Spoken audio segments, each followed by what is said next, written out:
앞에 나와주세요.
잡아줘야겠네. 예상했던 대로 저희 민주당 윤석열 정권 정치 탄압 대책위원들이 서울중앙지검장을 만나서 이 부당한 편파 수사를 항의하려고 했으나 만남이 이루어지지 않았습니다. 이내 장벽을 쳤고 거기에 더 나가서 소통의 장벽까지 쳤습니다. 이것이 윤석열 정권의 정치검찰의 현실입니다. 서울중앙지검장은 누가 뭐라 해도 윤석열 대통령의 측근 중에 측근입니다. 김건희 여사 도이치모터스 사건은 어디로 날라버렸습니까? 반면에 야당 대표, 야당 인사들에 대한 수사는 전광석화와 같이 이루어지고 있습니다. 오늘 오후에 수사 결과가 발표된다고 하는데요. 일단 저는 이 자리 어디쯤에 농성을 시작을 하려 합니다. 우리 의원님들 사정이 되시는 분들은 같이 했으면 좋겠고요. 일단 오늘 수사 결과 발표 여부가 결정될 때까지 그렇습니다. 그 수사 결과 발표되면 당으로 돌아가서 당대표 또 당 지도부와 상의해서 적절한 회의가 열릴 것으로 그렇게 알고 있습니다. 준비해온 입장문 성명서를 발표하고 그다음에 고민정 최고위원께서 말씀을 해주시기로 하겠습니다. 윤석열 정부는 노골적인 편파 수사와 야당에 대한 정치 탄압을 즉각 중단하라. 윤석열 정부의 야당에 대한 편파 수사와 정치 탄압이 날이 갈수록 노골적으로 진화하고 있습니다. 서울중앙지검은 정기국회 개원 당일 이재명 당대표를 소환 통보했고, 수원지검은 바로 어제 이재명 당대표 부인 김혜경 씨에게 출석을 요구했습니다. 반면 윤석열 대통령과 김건희 여사의 사건은 줄줄이 불기소, 불송치되고 있고, 김건희 여사의 도이치모터스 주가 조작 의혹과 코바나 콘텐츠 불법 협찬 의혹, 장모 최모 씨의 양평 공흥지구 개발 특혜 의혹 등 윤석열 대통령 일가에 대한 수사는 면죄부를 준 듯 지지부진합니다.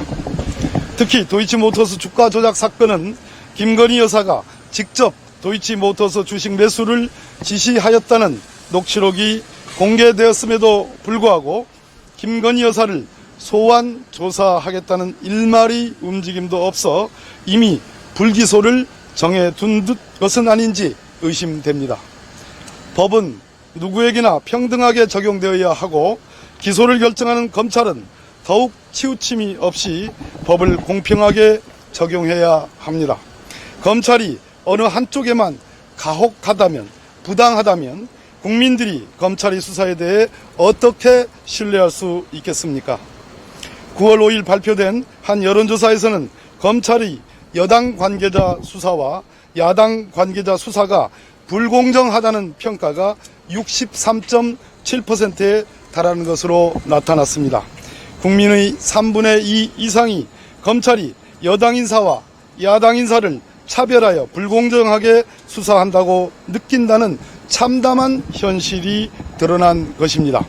국민의 신뢰 없이 검찰은 존립할 수 없습니다. 그러나 현재 검찰의 정치권 수사는 국민의 신뢰를 잃었다는 점이 객관적인 지표로 확인되고 있습니다. 이원석 검찰총장 후보자는 인사청문회에서 모든 사건을 치우침 없이 수사하고 결정함으로써 검찰의 공정성과 객관성을 한층 강화하겠다고 선언했습니다. 그러나 현실은 오로지 야당과 전 정부 인사, 야당 대표만이 수사 대상으로 언론에 오르내리고 있고 일부는 기소까지 마무리되었습니다. 말 그대로 야당 탄압용 부당한 수사라고 명명하지 않을 수 없습니다. 지난 수사기소 분리 국면에서 검찰은 국민들 호주머니 속 1,000원짜리 한 장의 가치도 없었다는 가혹한 평가가 있었습니다.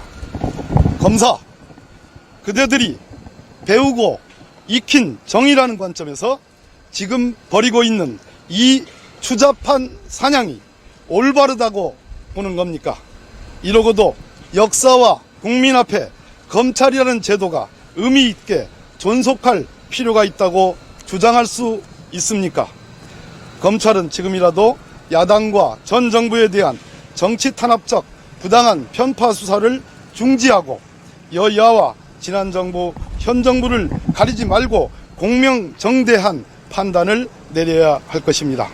검찰 출신의 대통령과 그 가족이라는 살아있는 권력에 대해서도 눈치 보지 않을 수 있어야 검찰에 대한 국민의 신뢰를 다시 되찾을 수 있을 것입니다.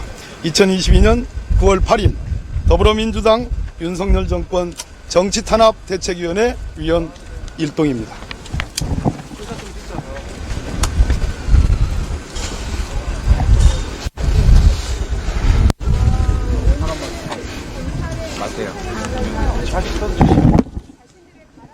세상이 있다라는 모습을 한 장의 사진으로 보여주는 것 같습니다.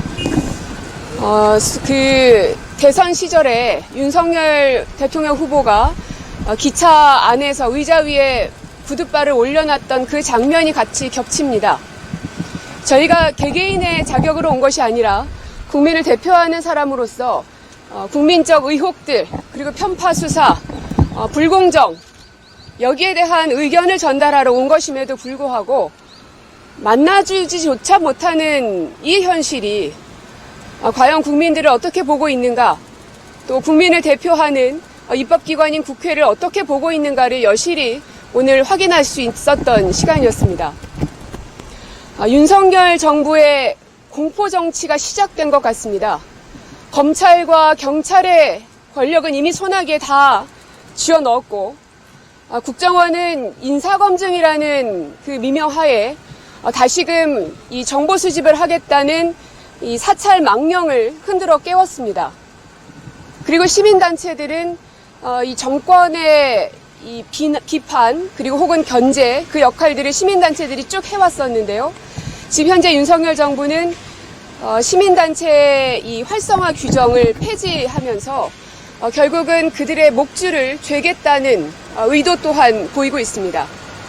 뿐만 아니라 MBC, KBS, TBS 등 정권의 비판적인 목소리를 내고 있는 언론에 대해서는 여당과 또 감사원을 앞장 세워서 수많은 고발을 통해서 언론 장악 음모 또한 다시금 시도하고 있습니다. 윤석열 대통령은 도대체 무엇이 무서운지, 그리고 그가 꿈꾸는 대한민국의 모습이 무엇인지 잘 모르겠습니다. 자신의 뜻과 배치되면 여당의 대표도 할 것 없이 야당 대표는 물론이고 전 정권의 장차관 등 주요 인사들을 모조리 다 잡아넣겠다는 으름장을 서슴없이 내뱉고 있습니다. 자신의 뜻과 배치되는 사람들은 다 잡아가두고 자신을 비판하거나 견제하는 세력들도 다 잘라내고, 그렇게 해서 윤석열 정부가 얻고자 하는 것이 무엇입니까? 저희 민주당이 오늘 이 자리에 선 것은 단순히 민주당을 지키고자 함이 아닙니다. 지금까지 우리나라의 민주주의를 지켜왔던 그 수많은 세월들, 그 속에서 민주당은 늘 중심에 서 있었습니다.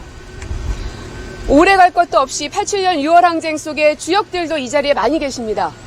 그리고 그 혜택을 보고 있는 사람들이 저를 비롯한 수많은 국민들입니다. 그러나 그 민주주의가 눈앞에서 무너지고 있는 모습을 봅니다. 그리고 이 독재 정권으로 대표되고 있는 전두환, 그 모습이 윤석열을 통해서 다시금 되살아나고 있는 것까지도 느끼고 있습니다. 이 민주주의가 후퇴되지 않도록, 그리고 지금까지 일으켜 세웠던 이 대한민국이 무너지지 않도록 저희 민주당이 앞장서서 반드시 지켜내도록 하겠습니다. 많은 국민들께서도 함께해 주실 것을 믿고, 그리고 윤석열 정부도 지금이라도 대한민국을 무너뜨리겠다는 의도와 속셈이 있는 게 아니라면 정상적인 국정 운영을 해줄 것을 다시 한번 부탁드리겠습니다. 이상입니다.